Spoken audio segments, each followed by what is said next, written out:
Dakatarisa kudenga mtsotsi pamatama ose. Social media imama ndinoswera ndichiona nyaya dzacho kuti dziri kufamba sei sasekuru vevanhu ka ndindega refree futi mugame rachona also ndiri ndega the only Zimbabwean ango ndinofanira kunge ndinoona zviri kurongedzwa zvakanaka here. Ndine chimwe chandasangana nacho zukuru chiri kundikatyamadza nekundityisa nekuti gore rino ra 2020 ranga rakasenga zvakawanda zukuru ende riri kuratidza kuti richida kungoramba richipfuririra mberi nekutipa zvinovhundutsa nekutyisa nekurova nehana. So ndisanda kuratidza zvandinazvo.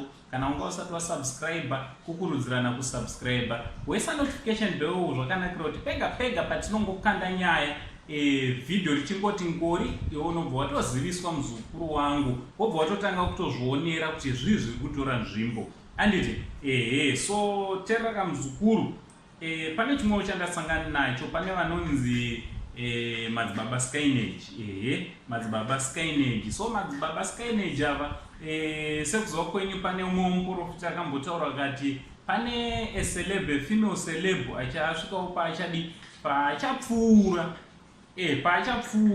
paachainda anditi asi anoratidza kuti haana kunge ari anotaura zita anditi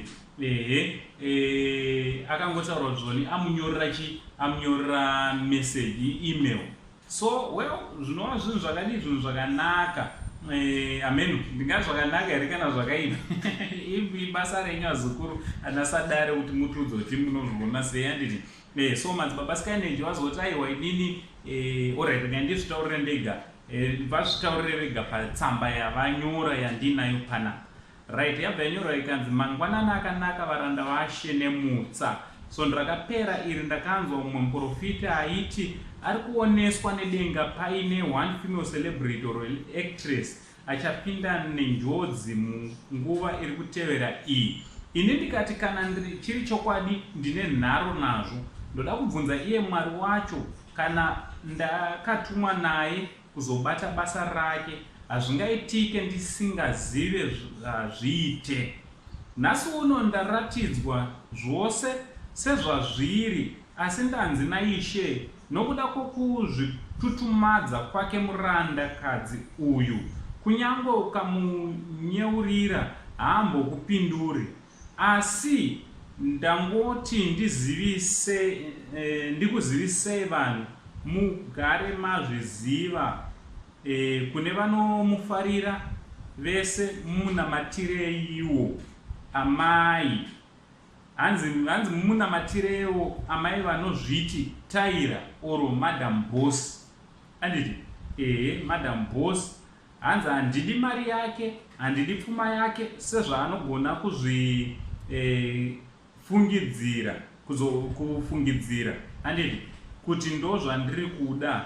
Asi musi wa 28 December kana aine rwendo rwamuchaita semhuri ndapota zviri nani tangai mabatwa musoro, because if you ask anyone who sees in the spirit you will see what I'm seeing right now. Ndatopedza shamwari dzake garai mamudza musikana uyu kuti panenge pachipembera vamwe vachifarira gore idzva vamwe vachange vakasunga mazambia vakasuwa. Zvinotyisa zvinoroesa nehana nditi itsamba kuna Madam Boss. Macelebrity ngandikudzeka kuzvikudza pride haishande.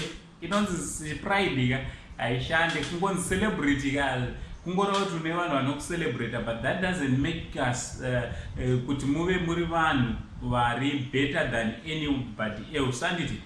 So sometimes zvangonaka ungoteerera hapana chatinobva hapana chaunobva.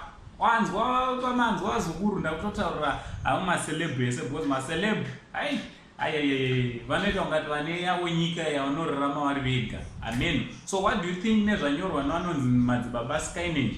Kune vanovaziva munotowo kudii nezviprofita zvavanombopa anditi what do you think nezvavataurawo zvakare vachiti aiwa anozviti Madam Boss kana kuti Taira iyeye musi wa 28 pakaipa. Now I'm not saying the only Zimbabwean I'm going to my love.